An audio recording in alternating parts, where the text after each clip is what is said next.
Yo, what is up, people? My name is Jordan Farmer. This is episode 2 of the Farmerside chat. And today I'm going to be talking to you guys about central bank digital currencies. It's a niche within a niche within a niche sort of concept.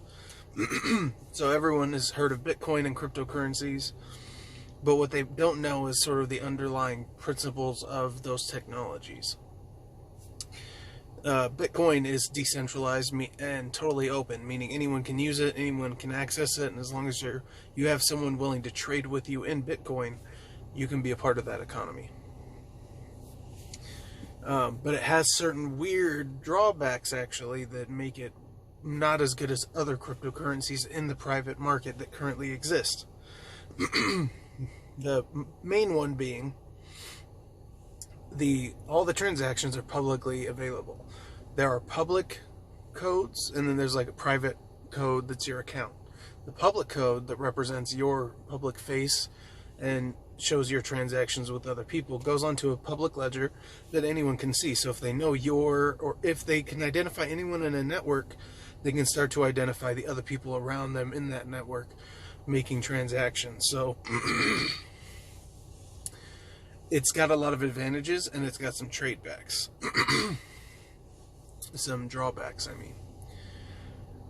Now, the central bank digital currencies.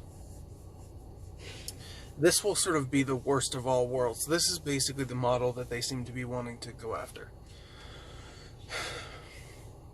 The banks will have their own currency, cryptocurrency, that has a low rate of issuance, a low rate of inflation. And so it doesn't inflate and it keeps its value. And so the global banking system can still reign supreme. But we, the people, will get paid in wages that are calculated in a separate cryptocurrency, central bank, digitally controlled currency that they can inflate at will. So they can basically keep us slave wages. Keep us wage slaves through inflation and other means. So, the central bank digital currency not only could have that dystopian reality, but on top of that, they could also make sure that every single transaction is public for us, but not for them. So there's no longer any privacy of economics. One of the advantages and one of the reasons why we can never let cash go and coins go and hard physical currencies go, the reason why we can't let them go is because it allows you to have a certain level of anonymity and privacy with your transactions. It's not that yes, you can get away with bad stuff, but the critical thing is that you get to have things that you don't have to let everyone else know about. Which means, like, if you want to help someone through charity, or you want to help someone who's a family member, but you want to keep it, subtle. Or if you just are someone, or if you're just someone that values their freedom. It doesn't really matter. Cash is very, very important. People get tipped in cash, and it's a whole separate and exhaustive system to do it any other way. Tipping in crypto, especially convenient crypto, isn't the worst thing, but it's tricky. So, anywho, so this is a push that is being made by the international banking community. They want this reality with the CBDCs in the future. And we can't let this happen. So how? How do we keep this from happening? The mayor of Miami, Mayor Suarez, I believe is his name. Please don't hold me to that. I'm a Californian.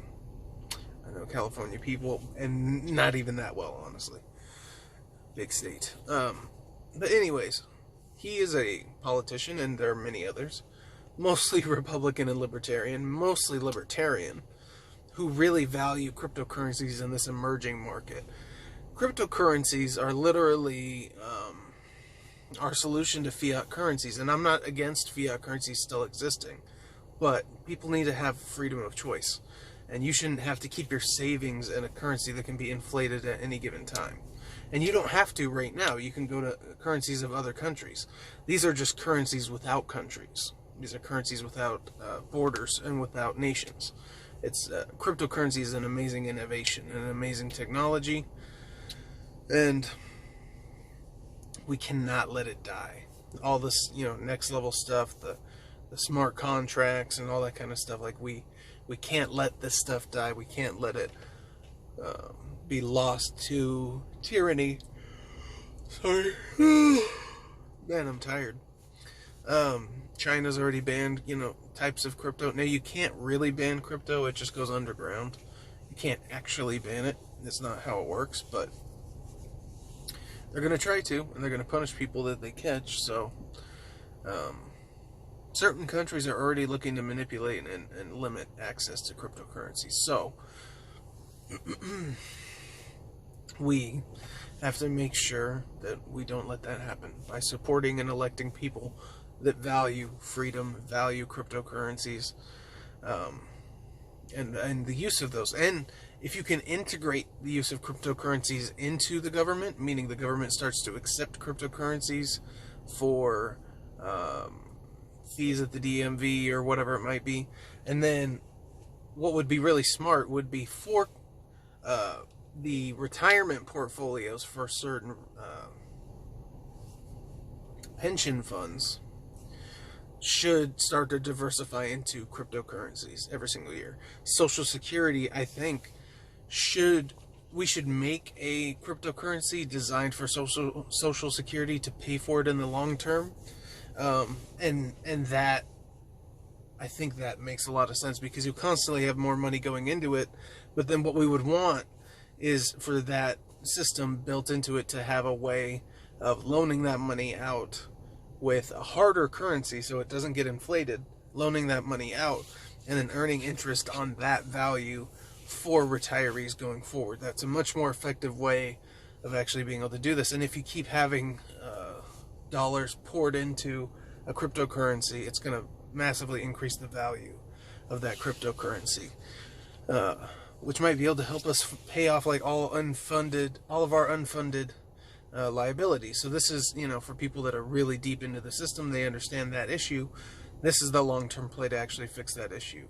It's having the dollar, where our wages are not calculated in the dollar, they're calculated in the absolute value. And then we have harder cryptos operating as ways of preserving wealth. And then we have inflation used positively to help inflate currencies and to help create all the benefits that come with inflationary currencies. Like, it's not all bad. But anywho, so yeah, I think that's pretty cool. I think that's sort of how we handle that whole scenario. When it comes to the regulation of all these things, you should have to pay your taxes when you own. I believe in a 3% asset tax. That is what the math says will pay for everything. So if you own crypto, I think every year you should have to pay 3% of that crypto. Now, to anyone who understands how crypto grows over time, 3% per year is not going to really hurt you if you're a buy and hold guy. If you're trying to play games and stuff, it really doesn't affect you either, because it's at one point in the year that you have to pay this stuff. But all your assets, I think you should have to pay on that. And people who don't own assets, aka the poor, shouldn't pay any taxes at all. But they are right now under the regressive tax system of oppression that we have here in the United States, that raises the cost of living and shifts the tax burden to the poor. All right.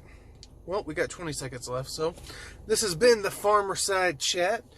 We covered central bank digital currencies, aka big money cryptos. I hope you enjoyed this. I hope you found it informative. Please like, subscribe, share this to other people.